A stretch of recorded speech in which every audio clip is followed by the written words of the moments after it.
সকলকেই জানাই শুভ মহাপঞ্চমীর আন্তরিক শুভেচ্ছা ও অভিনন্দন। আজকে সকালবেলাতেই স্নান টান সেরে আমি দুর্গা মন্দিরে চলে এসেছিলাম আলপনা দিব বলে। প্রত্যেক বছর আলপনাটা আমি দুর্গা মন্দিরেই দিই।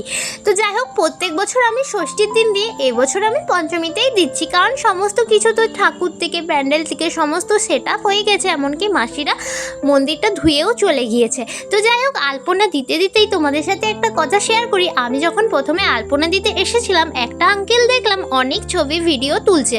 তারপর শেষে উনি আমাকে বললো উনি নাকি এবিপি আনন্দ থেকে এসেছে।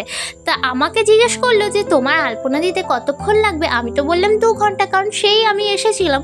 তিনি বললো ঠিক আছে, তাহলে 2 ঘন্টা পরেই আসবো। তারপর জানি না এসেছি কিনা, কারণ আমি 2 ঘন্টা পর আলপনা দিয়ে চলে এসেছিলাম বাড়ি। তো যাই হোক, ভিডিওটা তো এতটুকু। ভালো লাগলে অবশ্যই লাইক, কমেন্ট, সাবস্ক্রাইব, শেয়ার আর প্লিজ আমার পেজটা বা ইউটিউব চ্যানেলটা একটু সাবস্ক্রাইব করে দিবে। বাই।